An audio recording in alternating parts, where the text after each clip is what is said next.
En agosto de 1959, estando yo en una gira administrativa en el estado portuguesa, se produjeron violentos movimientos de grupos organizados en Caracas, porque se había resuelto por el gobierno terminar con el sistema del plan de emergencia que ya le estaba costando al país 600 millones de bolívares por la ubicación de los trabajadores en las distintas zonas de obra pública del Ministerio de Agricultura en fuentes estables de trabajo.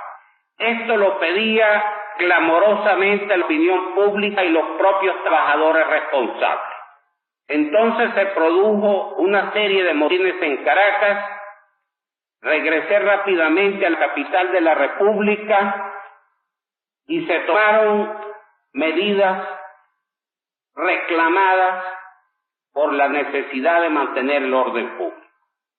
Estaba consciente en ese momento de que esos motines estaban promovidos por el Partido Comunista y por su aliado el MIR.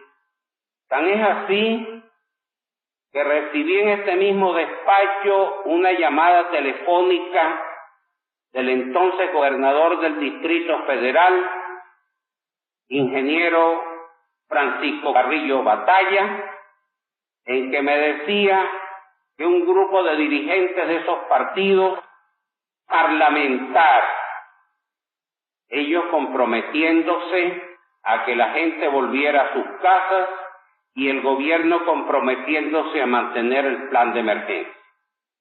La respuesta mía al gobernador, que fue recibida por supuesto respectivamente, fue la que de un gobierno responsable no parlamentaba con amotinados, que ya este era un problema de orden público, iba a resolverse no solamente con medidas policiales, sino explicándole yo a los trabajadores, como se lo expliqué esa noche por la radio y por la televisión, de que se trataba simplemente de darle trabajo a los que quisieran trabajar y no darle 13 y hasta 20 bolívares diarios a individuos que querían constituirse en parásitos de la sociedad. Después de estos sucesos, siguieron rigiendo plenamente las garantías constitucionales. En agosto del 59 apenas se suspendieron por 30 días los derechos de reunión y de asociación y de manifestación, hasta que vino el atentado del 24 de junio de 1960. En esa oportunidad fueron suspendidas transitoriamente las garantías constitucionales y aquí mismo, en Miraflores, desde mi lecho de enfermo, con las manos convertidas en dos muñones sangrantes, casi sin ver, sin oír, porque se me había roto uno de los tímpanos, le dirigí un mensaje al país, un mensaje que no fue de retaliación y de venganza, sino un mensaje amnistiador en que dije que lo sucedido debía hacerle comprender a los venezolanos que debíamos buscar fórmulas de entendimiento y de darnos cuenta de que estabilizar la democracia en Venezuela era tarea de todos. Posteriormente, en octubre y noviembre de ese mismo año, se produjeron los sucesos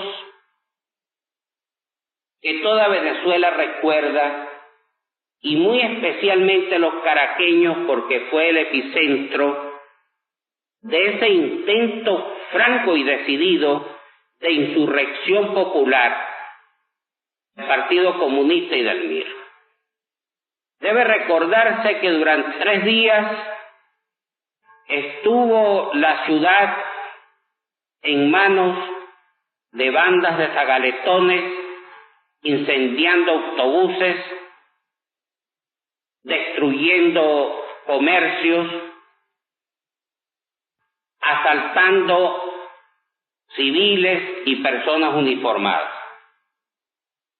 Y que eso llegó a su clímax cuando la universidad se convirtió en una verdadera muralla artillada desde la cual se disparaba con armas largas contra civiles y militares. Hubo muchos muertos, muchos heridos, muchos quemados. En ese momento asumí la responsabilidad ante el país, ante la historia, de ordenarle a las Fuerzas Armadas que rodearan la ciudad universitaria. Ya para ese momento estaba en poder del gobierno una serie de documentos demostrativos de que de lo que se trataba era de asaltar el poder. No había habido ninguna persecución contra el Partido Comunista y contra el MIR. Posteriormente vinieron sucesos bien conocidos. Comenzó aquella campaña pictórica de RR y es el eslogan o la palabra de orden muy difundida de nuevo gobierno ya.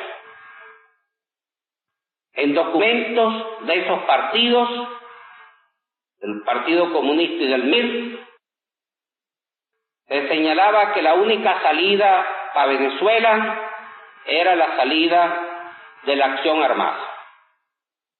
¿Cómo se explica el cambio de actitudes de grupos políticos que en 1958 apoyaron a una junta en que prevalecían elementos empresariales a lo que sucedió posteriormente? A persecuciones del gobierno constitucional no.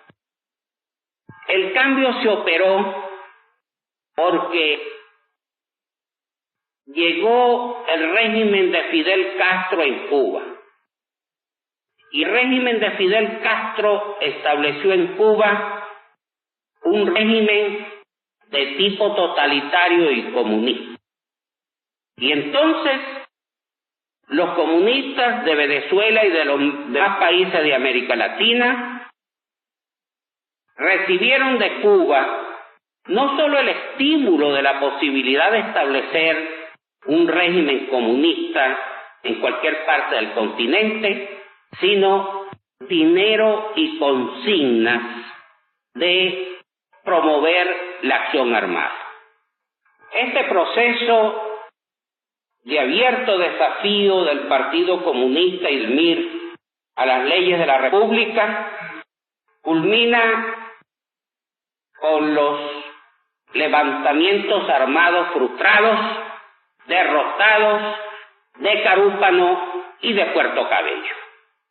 No solamente en ambos movimientos figuran como actores miembros destacados de esos partidos parlamentarios, sino que alardosamente en el Congreso voceros de esos partidos recogen las banderas desplegadas y sucias de los facciosos de Carúpano y de Puerto Cabello.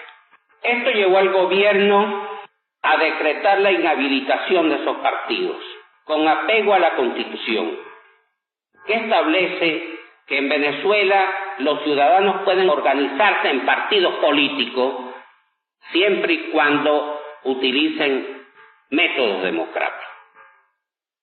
No declaramos la ilegalización porque se pensó, de acuerdo con los dictámenes de los juristas, que ese proceso debía intentarse ante la Corte Suprema de Justicia y que simultáneamente con ese proceso ante la Corte Suprema de Justicia, debía instaurarse por ante los tribunales penales ordinarios juicio contra los dirigentes de esos partidos por el delito de rebelión. Lo que ha sucedido posteriormente, o lo que ha sucedido en este proceso, es bien conocido de los venezolanos. El Partido Comunista y el MIR han abandonado eso que ellos mismos llaman la política de masas. Por eso no tienen ninguna influencia dentro del movimiento sindical. Un hecho tan trascendental para Venezuela y para el movimiento obrero del país, como ha sido este de la firma del contrato colectivo entre la industria del petróleo y la Fedepetrol y la Fetrahidrocarburos,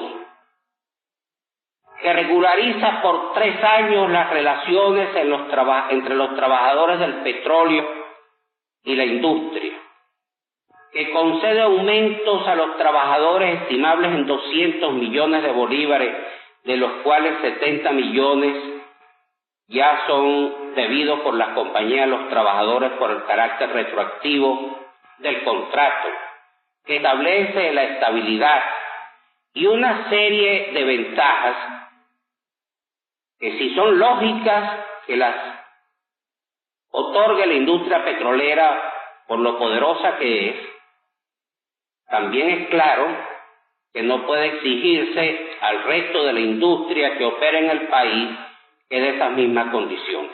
Pues bien, de ese contrato ha estado absolutamente ausentes el Partido Comunista y el MIR, porque ellos no cuentan como sector obrero organizado ni en la industria del petróleo, ni en la del hierro, ni en la del transporte, ni en los textiles, ni en las industrias fundamentales de Venezuela. Un proceso similar se ha operado dentro de las universidades y de los liceos. En 1958, por causas que no voy a analizar aquí, y en el 59 eran todopoderosos. Ahora están cada vez más disminuidos y con menor radio de influencia. Entonces, estos partidos, sin base de masa, sin apoyo popular, han devenido de activistas terroristas que incendian fábricas, que matan por la espalda a policías o a miembros de la Guardia Nacional, que realizan atracos que los llaman eufemísticamente expropiaciones revolucionarias, que realizan la gran hazaña de poner en peligro la vida de los tripulantes de una nave mercante, obligando a punta de pistola al aviador a que abra las puertas para lanzar unas proclamas y luego llevarlos a Curazao, que realizan la otra hazaña de presentarse 5 o 6 hombres armados de sus ametralladoras a un lugar donde se está exhibiendo la exposición de 100 años de pintura francesa, y donde hay 200 muchachos viendo la exposición para sustraer unos cuadros, que realizan la gran hazaña de asaltar una nave inerme, porque es una nave mercante, el Anzoátegui, donde apenas llevaba una pistola el capitán, porque las naves mercantes no están armados los que integran su tripulación. Todo esto con el fin de crear en el país una sensación de inseguridad. Algunos piensan que esta sensación de inseguridad terminaría si nosotros adoptáramos la actitud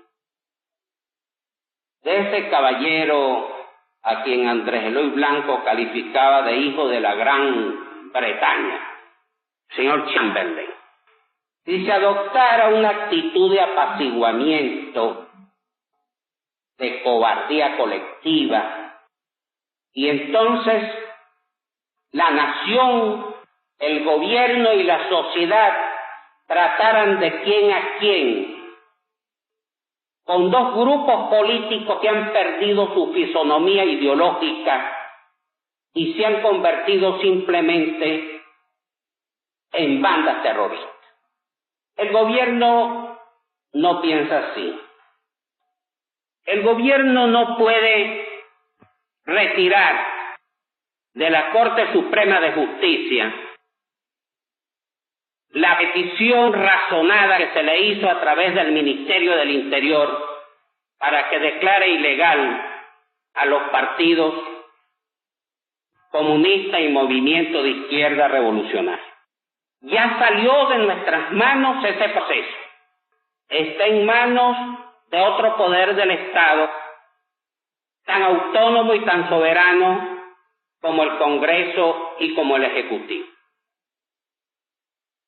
La Corte Suprema de Justicia habrá de dar su dictamen, que el país espera. No sé cuál será ese dictamen, porque en la Venezuela democrática de hoy, el Ejecutivo ni presiona al Congreso, ni presiona al Poder Judicial. También están en su proceso normal las acusaciones presentadas ante jueces penales. Esos jueces han encontrado elementos probatorios suficientes para decretar auto de detención para varios de los dirigentes de esos partidos. Sintetizando, el gobierno no está en condiciones, ni tiene la intención de retirar de manos de la Corte Suprema de Justicia y del juez extraordinario las acusaciones que formuló. Esto no quiere decir que este gobierno está procediendo con los métodos gratos al gobierno cubano y a los otros gobiernos totalitarios. Este gobierno es un gobierno de derecho y por eso procede de acuerdo con las pautas legales. Algunos se impacientan. Más de una persona me ha dicho a mí, más de una persona, ¿y por qué usted no procede a meter a todos los comunistas y los miristas en un barco y hacer como dicen que es un general gomecista con los mendigos de Ciudad Bolívar, los lleva al Orinoco y hunde el barco? No. Los métodos de la democracia son otros, ajustados a leyes, más lentos. Algunos se impacientan. Recuerdo que en los días de la Guerra Mundial muchos se impacientaban porque Churchill en plena guerra tuviera que ir a la Cámara de los Comunes a dar explicaciones, o porque el presidente Roosevelt tuviera que, convencido como estaba de que su país debía participar en la guerra contra el eje, tuviera que ir muy cautelosamente preparando la opinión pública de su país. Pero los que creían en los métodos fulminantes del nazismo y del fascismo italiano, ¿vieron cuáles fueron los resultados? Triunfó el Frente Democrático, a Mussolini lo colgaron los campesinos en Como y Hitler se suicidó en un subterráneo de Berlín.